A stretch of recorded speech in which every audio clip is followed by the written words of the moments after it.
ndamkele wonke umuntu okhoyo apha. Kamnandi ke ngokwentshayelelo usodolophu seyazise uba Emalahleni menjani. Kuyabonakala le nto inentatho nxaxheba yesininzi iyenzeke Emalahleni. Izolo kwiholo laseTshatshu bekuhleli khona i-ward committee quarterly meeting. Apho ke besishare i-experiences zethu sizi-wards kwaye sinikana ulwazi. Kukho ke sodolophu nee-departments ebezikhona okanye i-stakeholders ebezikhona zangaphandle. Ndithathe thuba ke ndisithi wonke umuntu okhoyo apha wamkelekile. Khulule iibhatyi zenu nibuze nikhululekile khona ukuze umuntu abuze ekhululekile futhi angaphumi apha engacaciselekanga xa ecela ingcaciso kuloo nto ingamcacelanga. Molweni bahlali. Sinemali esizifumana ku-National Treasury esiye sithi ziimali zegrant ezisisibonelelo koomasipala bonke. As a district sifumana ke ezo mali nathi kwii-grant ezintathu from National Treasury. Enye yazo ngu-MIG, enye ibe ngu-WISIG, enye ibe ngu-RBIC. Ezo grants zontathu zincedisana nokuziswa kwamanzi.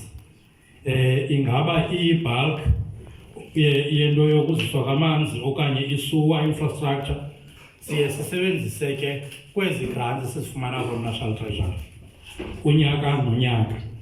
Ngokwalapha Emalahleni ii-project esinazo ngokwangoku nee-project esizawuthi sizenze kwiminyaka ephumelayo yo-2023, 2024, 2025 nazi ngokulandelelana kwazo.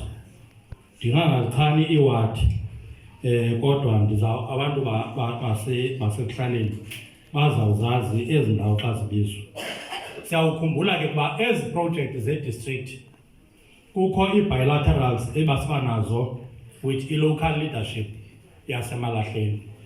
Eyokugqibela abandiphazami ibikwinyanga ezidlulileyo okanye kwiinyanga ezimbini ezidlulileyo. Nalapho besicele oomasipala benze into ye-priorities zabo ezizawungqamana ne-district.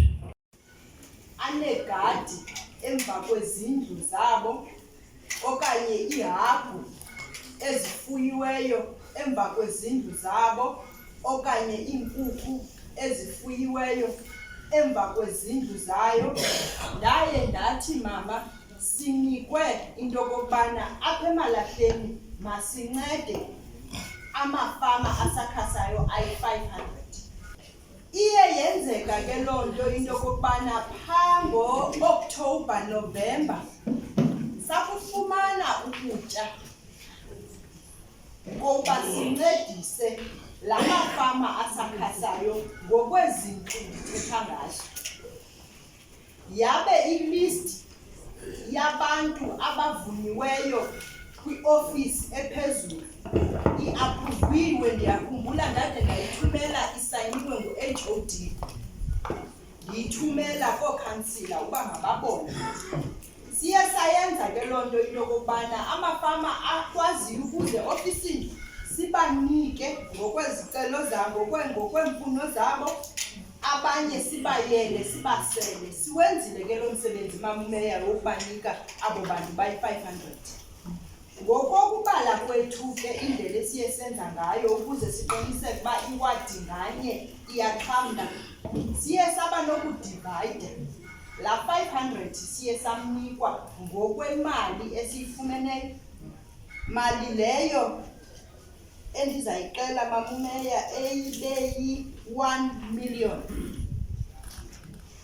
Sazama into yokubana at least 28 ngokwewadi mayibe iyaxhamla ukuze sibe siyaphuma kula 500. Yindlela esiye senza ngayo. Akufumene ke la mafama ukutya kwenkukhu, akufumana ukutya kwehagu, ayifumana imbewu yezipinatshi, eyamakhaphetshu, ayifumana i-fertilizer, afumana kunye nembewu yeetapile. Setabase ivakhosi emdeni kunabantu abathi abazange bayawabona amanzi, bakha amanzi emithonjeni. Akungeke abanasinceda na xa beza kwenza ezi visits bake bayivisithele laa ndawo.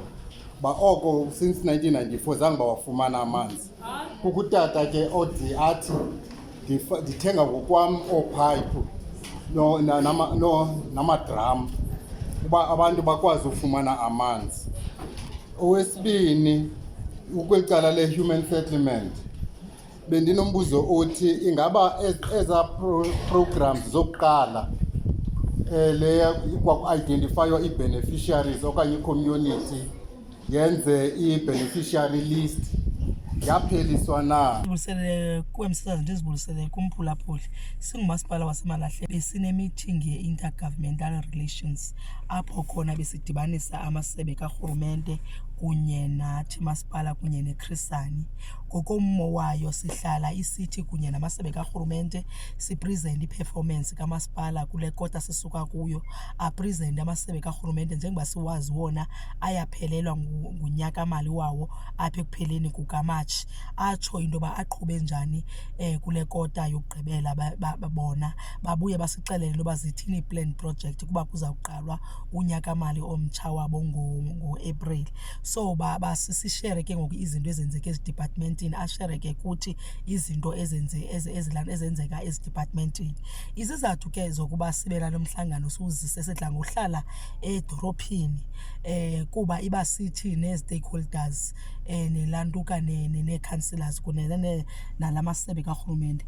Unobangela ke ngonamhlanje sibone masize apha kwaTshatshu kwaWard 1, izizathu zinye yinto yoba kuyabonakala ukuba kukhona ukusilela kokuqonda uba uburhulumente busebenza kanjani. Sathi masiyivule ibe general i-IGR yethu kupresente kukho nabantu ukwenzela into yokuba abantu bayazi uburhulumente usebenza njani. Sabanika nethuba lokuba bakwazi ubuza imibuzo kwizinto abangaziqondiyo kuba kaloku xa singurhulumente sinamaxanduva ngokwahluka-hlukeneyo, kodwa xa ubabona bona baqapheli loo nto uba kuxanduva lukhona uxanduva olufanele uba lenziwa yikhrisani, lukhona uxanduva olufanele lenziwa kwi-Department of Transport, u-Human Settlement.